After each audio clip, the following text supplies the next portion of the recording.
while there may be some division between cultural groups that don't share the same similar background or experiences, the same can be said for those who do share the same racial or ethnic background. As a Mexican American, I have seen that myself within the Mexican community, and not only within the Mexican community, but also with other Latino groups. See, I think this is a toxic byproduct of colonization. The purpose of colonization was to divide and conquer. And that is what is currently happening. That in our minds, we have been colonized so much that we continue this divisive mindset that shows up in truly harmful actions. See, I think about the indigenous populations in Mexico and the treatment that they experience from those who don't share the similar background or ethnic experiences. I think about those that are experiencing poverty and how this colonized mindset has again gotten us in this position of thinking of those as less than.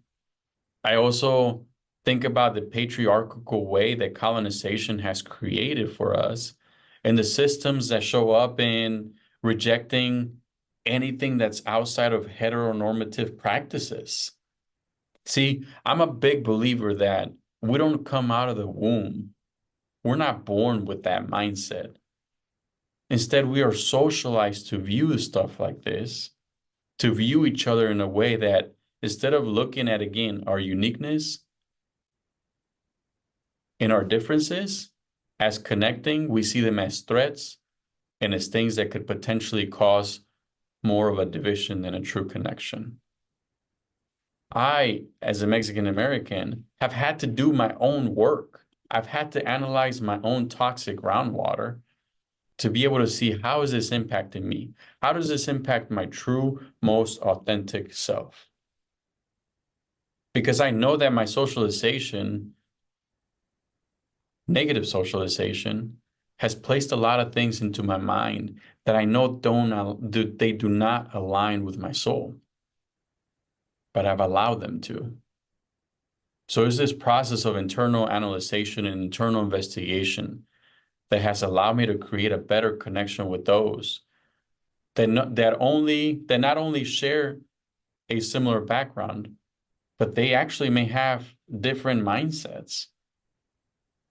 It's thinking about their humanity, thinking about their experiences, and how did it get them to be in the position that they're in. I think about my dad often and the messages that he would give me around anything that had to do with homosexuality. Now I could sit there and blame my dad and put this shame and guilt on him. But instead, I connect with them in a way that I question and I interrogate that with them. Hey, where did this come from for you? And do you actually believe it? Can you actually sit there with 100% certainty that this is true? And now, because that is true, then we're going to treat others in that manner.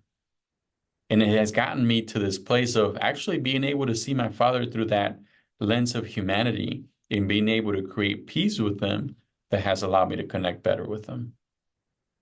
So consider that. Think about other people's humanity. Because again, they were not born that way. We didn't come out of the womb with all these preconceived notions about one another.